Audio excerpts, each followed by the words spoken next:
Hello and thank you for joining us on TVC News at 1. We begin with this developing security situation in Niger State, where gunmen in the early hours of today abducted an unspecified number of students during an attack on St. Mary's Primary and Secondary School, Papiri, Agwara local government area of the state. The attackers reportedly stormed the private Catholic school between 3 and 4 a.m., arriving in large numbers on over 60 motorcycles and a van. They shot the school's gatekeeper, leaving him seriously injured. Multiple community sources say teachers may also be among those taken, with fears that the number of abductors could be significant. The Niger State Police Command has confirmed this incident. Police spokesperson Wasiu Abiodun says tactical units, military personnel and other security operatives have been deployed and search operations are still ongoing in surrounding forest. Commissioner of Police Adamu Eleman urges residents to remain calm and support rescue efforts with credible information. He also says the school management will face sanctions for operating despite a state directive ordering schools in the area to close over rising security threats. This incident comes days after a similar attack in Maga, Kebbi State, where 25 students were seized, raising concerns about the increasing insecurity in schools across the region. In Kwara State, over 50 schools were shut down on Thursday following bandit attack. And following this, the Niger State government has condemned the kidnapping of pupils from St. Mary's School in the Papiri area of Agwara local government. The government says this incident occurred despite earlier intelligence reports indicating heightened threat across parts of Niger North.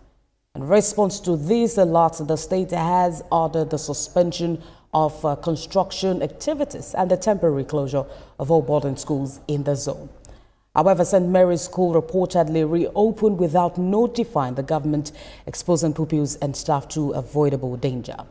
A full-scale investigation and search and rescue operation is now underway, with the state in constant communication with security formations. The government is urging school owners, community leaders and residents to obey security operatives and cooperate with security agencies, stressing that protecting the lives of children remain its top priority. In the meantime, the Catholic Diocese of Kontagora has condemned the attack on St. Mary's Catholic Primary and Secondary Schools in Papiri. In a statement issued by the Diocesan Secretary, Reverend Father Jatau Joseph, the diocese said the assailant invaded the school at midnight, during which a security personnel was shot and several members of the school community were taken away. The diocese appealed for calm, urged the public to support ongoing security operations and called on everyone to pray for the safe and quick rescue of those abducted. It also reaffirmed its commitment to the protection of children and said further updates will be provided as verified information becomes available.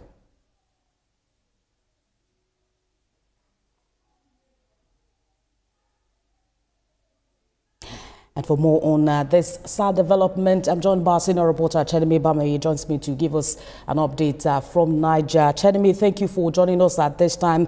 We understand that the Commissioner of Police has said that the school management will face sanctions following this last operation, despite a state directive ordering schools in the area to close. Give us an update on what's going on at the moment. Hello, Olamide. As events unfold, the information that we're getting are still quite sketchy.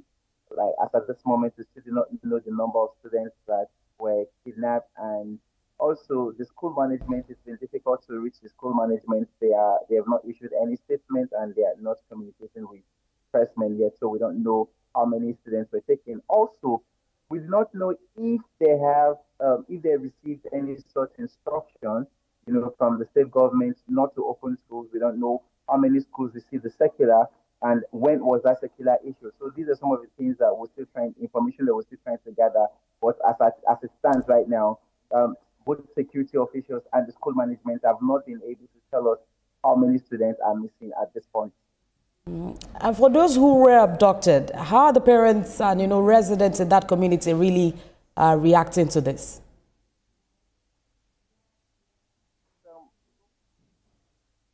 We're hearing from the community because Aguara is a very far community away from Mina, the state capital. It's about 10 hours drive to get to that place. So information is still very sketchy, but from the local sources, they say events are still going on as normal.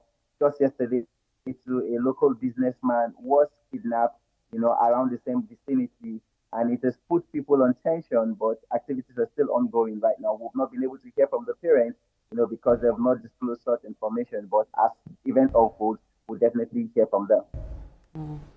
What are you picking up from local authorities? Any immediate plans for, rescue or negotiations?